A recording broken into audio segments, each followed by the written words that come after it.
in Italiano, we're looking at verbs, verbi.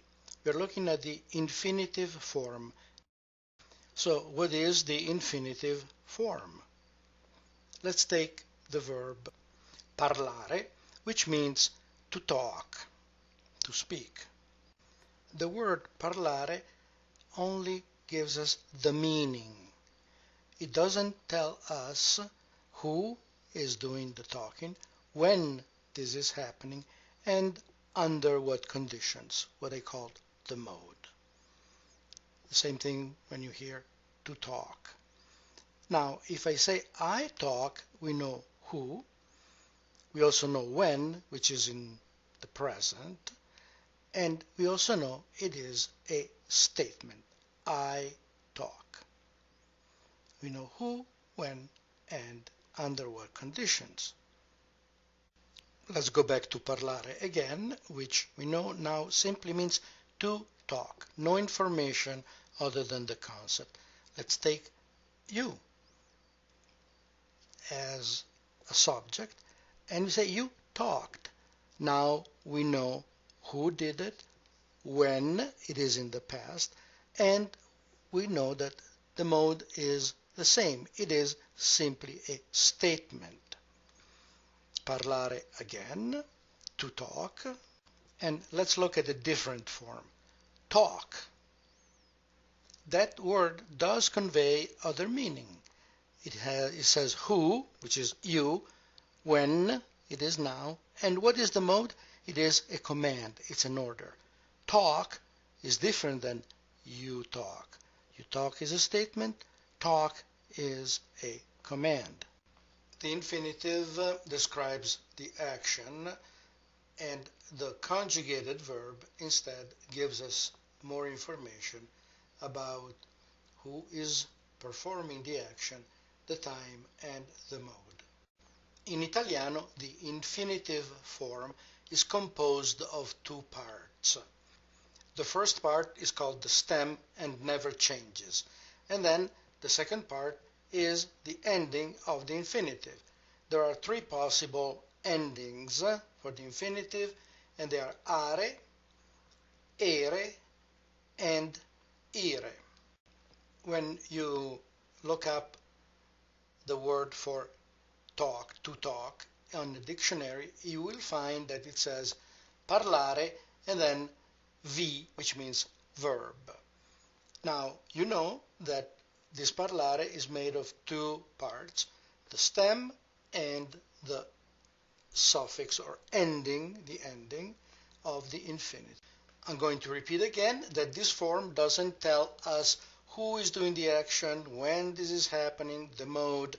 All we know is the meaning. This form describes the activity and no other information. And now let's conjugate. We start with our infinitive, we split it in stem and ending, and now we write the form of the present tense with the subjects, the people who are doing the action, and the information about when this is happening. We see that the stem is identical, doesn't change from infinitive all the way to the loro form, remains the same. What changes are the endings.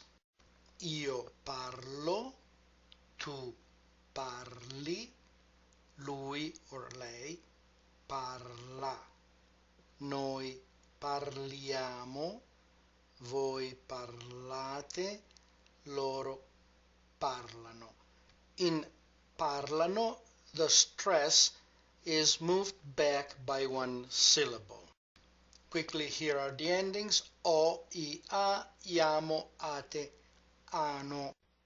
Very often, Italian omits the subject, omits the io, because whenever you hear parlo, you automatically know that it can only be io, since all the endings are different. Parla, clearly the subject must be lui or lei. There is no other possibility. Let's look now at other verbs like parlare. Amare, which means to love. Usare, which means to use. And then parlare as a term of reference to compare the other two. Parlare, to talk. The first thing we notice is that they all end with the same ending, are. Therefore, the part before the ending is the stem that never changes through the conjugation. And now we are going to add the ending as we saw with parlare. The ending for io is o, and then we are continuing at a slow pace to give everybody time to look and reflect and even guess what's coming next. Tu ami, because the ending for tu is always the letter I. Lui, lei, ama, usa, parla. Noi, the ending is iamo. Voi, the ending is always ate. And we come to loro, and we are going to write the whole thing. Loro amano, loro usano, loro parlano. Pay attention to the position of the stress with loro. Noi amiamo, voi amate, and then loro amano. So we move the stress to the left by one syllable. Loro amano, loro usano, loro parlano. So verbs that have the infinitive ending in are called are verbs. There are other categories. There are three categories, three conjugations. We saw are, the second is ere, the third ire. With lack of imagination, they're called first, second, third conjugation. I want to show now the difference between verbs of the first and verbs of the second conjugation. Amare vuol dire to love, vedere, to see. Here we have our subjects, and let's look at the difference. The stem, same operation, you separate stem and ending, and then with amare you add the endings that you're familiar with. And with vedere, let's see what happens. Io vedo, tu vedi, lui vede. There is a difference. Noi vediamo, identical ending. Voi vedete, here is a change.